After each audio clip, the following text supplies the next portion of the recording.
Welcome, everybody, once again to another episode of B&B Hockey Talk. I'm Aaron Bloxel with my co-host, Mr. Matt Balzer. And, of course, the show is brought to you by this month's sponsor, Flash Wireless. So if you're in the U.S., Flash Wireless can look after all your wireless needs. They got the plans, the phones, they got everything for you. And there's even a way you can get it for free each and every month. Just see in our Facebook page for all the details below.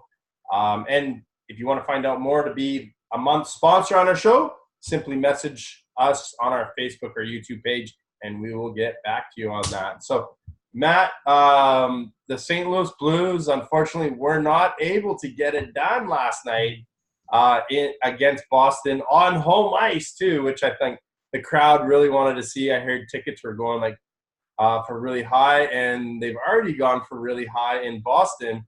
But we have to wait 2 freaking nights for it. Wednesday night, Game 7. I hate these big breaks in between travel schedule. But, man, what a game. Lots of great stuff happened again last night. And we finally get a Game 7 for the first time since 2011 when, of course, Boston, the same Bruins, beat our beloved Vancouver Canucks. Yeah, don't Game 7. Oh, yeah, don't remind me about that one. I think both of us try to forget that game as much as possible. But yeah, that's what players dream of. Game 7, Stanley Cup Finals. Man, it doesn't get better than that. Can you imagine though if it goes into overtime? That's like every guy's dream, scoring the winner. Is it right? Man, that would be the perfect ending to the season. Though the way these playoffs are going, they'll probably come down. Somebody will score, and then there'll be like some offside challenge where we'll have to go back, and then it'll be like some 5-10 minute review, and then and then it'll get reversed or something like that, or something. I'm going to predict now that somebody's going to grab the puck and throw it in the net to win it, and the refs on the ice aren't going to see it, and it's not a reviewable play, so it'll be a goal. That team will win. And all the controversy can start. Oh man, yeah, that'll probably be exactly the way the season will finish. But man, yeah, going to Game 6. Boston, they were able to get out of the first period with that 1-0 lead. I thought the Blues were pretty good in that first period. I think they're really good in that forecheck, and they had like a couple of shifts where they just dominated like 2 to 3 minutes in the Boston zone. But some guy named Mr. Tuukka Rask, man, this guy has been unbelievable these playoffs. He's just been so consistent, win or loss. I was looking. He's now stopped in 5 elimination games these playoffs. He's now stopped 145 of 149 shots for a .973 save percentage with 2 shutouts there in as well. So he made 28 saves. Just absolute perfection in net, especially early on the power play. He had that nice pads or toe save on Shen in the first period. And he got a bit lucky there in the second period. He got Charlie McAvoy helping him out after that. Pietrangelo shot went off the post off his back, and then McAvoy, I still can't believe he got that clearing it. But yeah, it's just a total great performance by Rask in net. Yeah, and of course we were talking off air. You're favorite for the Conn Smythe, despite the outcome potentially in Game 7, unless somebody absolutely steals the show in periods 1 and 2. Going to be interesting to see what happens. I don't know. Like both teams are going into this game with their streaks, the numbers, and everything in their favor. So something's going to have to give. I don't even know what to expect, other than it's probably going to be a great game to watch. But we saw a lot of weird things happen again in Game 6. The second goal that Boston scored, man, that puck was just spinning like crazy, and it took a crazy hop off the ice. And Carlo, of course, just tried to keep it in at the blue line and just threw it at the net. I don't think I've seen a crazier bounce like that, and I can't blame Jordan Binnington on that because it was just a crazy spinning puck, right? And then Brad Marchand was up to Brad Marchand type things after he scored. I didn't like the hit on Pietrangelo that he got a penalty on at all. It looked like a lot of intent there to me towards Pietrangelo's knee, so that's what made me cringe at that. But Boston all of a sudden found some support scoring, and Binnington looked human. Yeah, so Boston's power play once again came alive. They scored on that 5-on-3. Brad Marchand scoring that goal. Boston is now 25-1 all time when Brad Marchand scores in a playoff game, including being 8-0 these playoffs. So it's basically, if he scores, they're going to win. But yeah, it sort of sucks because Braden Chen, it was a bad penalty on that boarding call. You see Nordstrom's numbers, and he went ahead and hit him, and then some bad luck with O'Reilly on the delay of game. So O'Reilly had that shorthanded chance right before going down on the 5-on-3 where he had the breakaway, and the puck he just couldn't get it to settle, and it rolled off his stick, unfortunately. So if he scored there, could have been a totally different game with the way the Blues were playing. So, but yeah, Boston's power play is now 7 for 21 in the Stanley Cup Finals, and the Blues, they went 0 for 4. It's just another one of those things that we keep bringing up. They're now 1 for 18 these finals, which is getting close to the worst in Stanley Cup final history. The worst was 1 for 20, which was the 83 Edmonton Oilers out of all teams. That was bizarre when you told me that.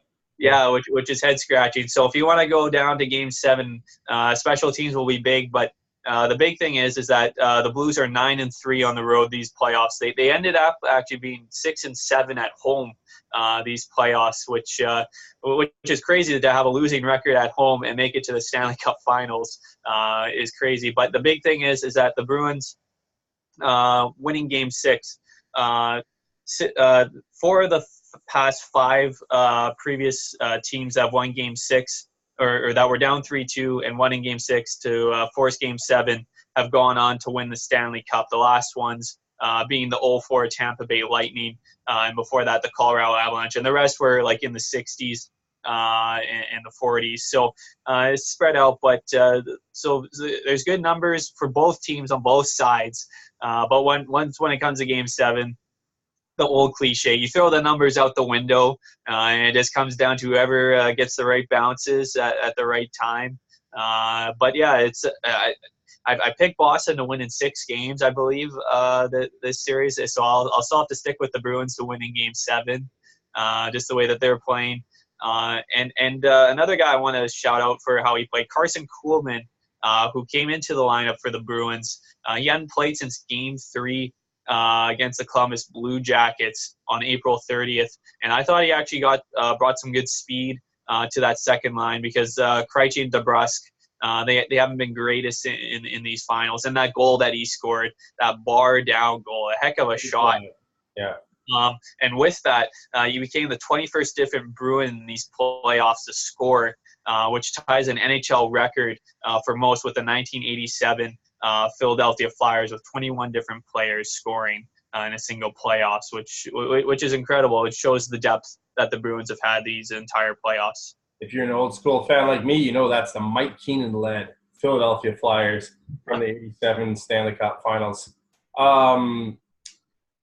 Just what does your gut tell you is going to happen in the game for Game 7? Like, you're saying you still think Boston wins. You kind of answered that question, but your gut saying that they're going to is it going to be a close game? Do you think they're going to, or do you think they're going to blow out St. Louis kind of like they did in Game 2? Yeah, I think it will be a close Game 3. I keep forgetting it was in St. Louis. Yeah. I think it will be a close game, either 2-1 or 3-2. Will probably be the score, maybe, or maybe with an empty netter goal on one of those scores. So I think, well, the big thing will be whoever scores first will be huge to get that momentum going, especially if Boston scores, to get that crowd right behind you.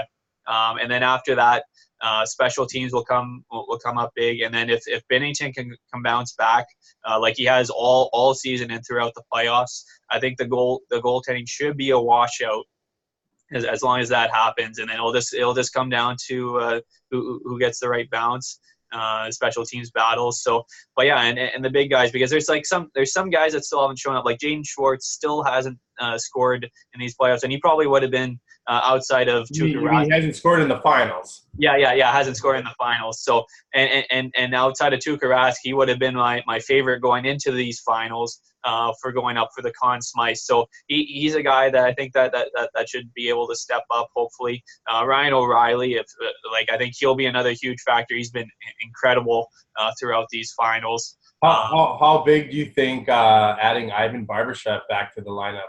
Yeah, and hey, getting Barbashev back, they'll actually probably have a full healthy lineup for the first time in a while because they got Robert Thomas back this past game, and then you're able to reconnect that Barbashev Sundqvist steam line who have been great when they played together throughout these playoffs. And then on Boston's side, you got the big guns, Bergeron, Marchand, Pastrnak. I know Bergeron still has been a bit quiet outside of the one game. But Pastrnak, I think it was good for him to get that goal late in the third period there to get some confidence going. So if those guys can step up, because actually the ice time in that game, I think Nordstrom and Corrali were actually the two leaders for the forwards in Game 6, which I found strange. But yeah, I think both teams will show up, and I think it'll just be a great hockey game from start to finish. One of my other questions for you is on forward for St. Louis. Zach Sanford or Sammy Blais, who would you dress? Oh, Sanford. I think he played great with O'Reilly and Perron on that line. And Blais, he's sort of been up and down. And I didn't like the play there on the fourth goal where he had it behind the net. I thought he could have easily moved the puck over, but instead Corrali came in, forced the turnover, and ended up in the back of the net. So I think Sanford's been the better player out of both of those guys. So I'd take Blais out of the lineup and keep Sanford. And would you put Edmondson back in the lineup? Oh, it's sort of tough because between the way that Bortuzzo and Edmondson, they've only been getting around at most 10 minutes. So I think it's sort of a wash there as well. So I wouldn't be surprised if he comes back in the lineup, but either way, I don't think it'll affect whoever goes in the lineup between those two. Craig Berube and of course I'm missing the Boston coach. Bruce Cassidy. That's it, Bruce Cassidy. I wanted to call him Butch Cassidy, but that's another old school movie for another day. But Bruce Cassidy and Craig Berube definitely have their hands full with some potential lineups. Even for Boston, I wonder if David Backes gets back in the lineup. I'm going to say no based on how Boston's played without him in the lineup. But those guys, there's a lot of pressure, I'm sure, to everything that they do right now is under the microscope. So, anything you want to add to about the playoffs so far before we move on to other NHL news? Just a couple things on Tuukka Rask. He actually got his 50th career playoff win with that game in Game 6. He's actually the 10th fewest games in NHL history to get there, and only the 19th goalie in NHL history to get 50 wins in 88 games. And in these playoffs, he's now up to a .938 save percentage in 23 games. Just insane. But that's about it for the Stanley Cup playoffs. But the big off ice news over the weekend was the Buffalo Sabres signing Jeff Skinner to a massive 8-year, $72 million deal. That's a $9 million cap hit. He was going to be an unrestricted free agent at 27 years old, but he had a great year, 40 goals in 82 games, only 63 points. But I think the big thing here is the amount of goals that he scored. I think it's a bit of an overpayment. I think I would have gone around $7.5 to $8 million. A lot of money. Yeah, it's a lot of money. But the big thing with the Sabres is that they have a lot of cap space. They still have over $20 million this offseason with only a few RFAs. But only 6 players on their roster have more than 2 years left on any of their contracts. So going into the next offseason, they'll have a lot more money to play with as well. But yeah, it was big just with a few options because outside of Jack Eichel and Sam Reinhart up front, they don't have too many consistent players. So, excuse me.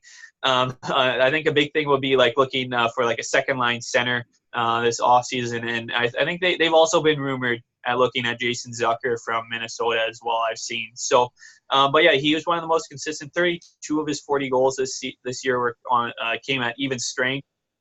Though the first half of the season he was on fire. I think I remember our videos. We were basically talking about him, basically every show because Skinner with another goal. At the second half, he tailed off a whole lot, and but game 40 goals. Yeah, as did the Buffalo Sabres. Yeah, of course. But yeah, I still can't believe they had a 10-game win streak just with the way their season went. But yeah, I think he should be a consistent goal scorer.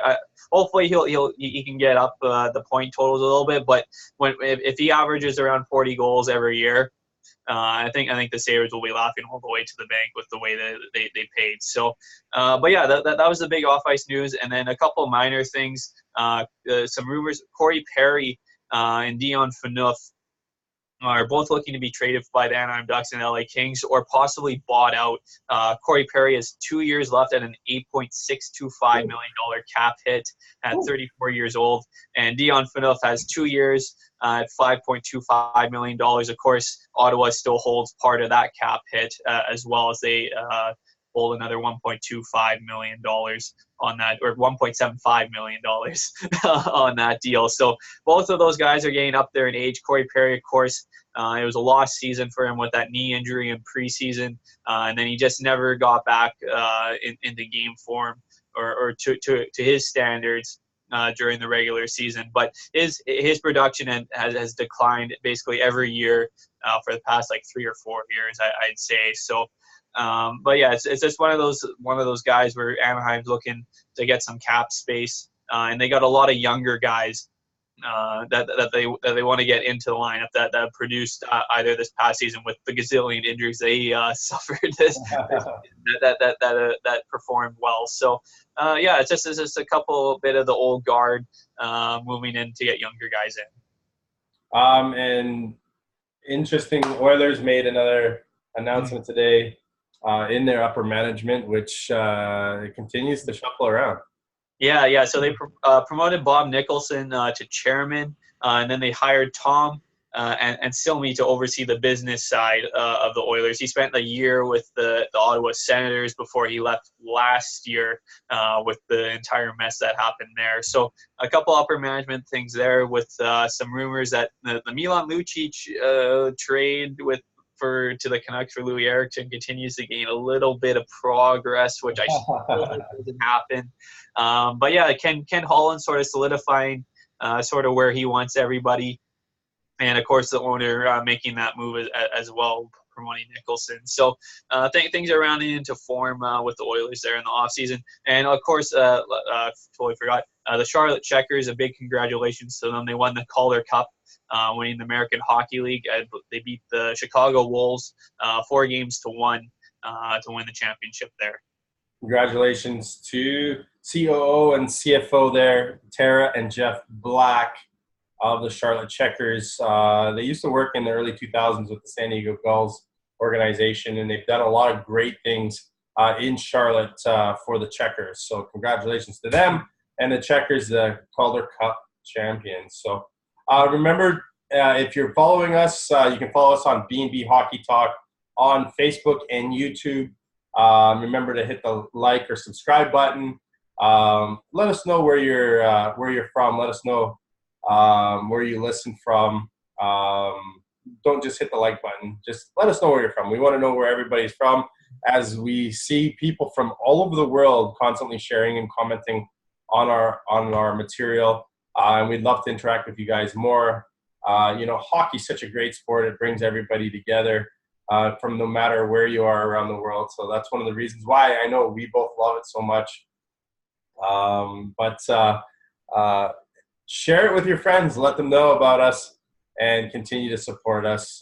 We really appreciate it. So we'll be back later this week, potentially Wednesday if there's any big announcements, but otherwise Friday. That way we can talk about Game 7, and neither one of us want to miss it. So it's going to be an epic game. Make sure you cheer on your Bruins or your Blues, whoever you're going for, and hopefully your team hoists the cup. So for Matt and for Aaron, we thank you for watching, and we'll see you later this week.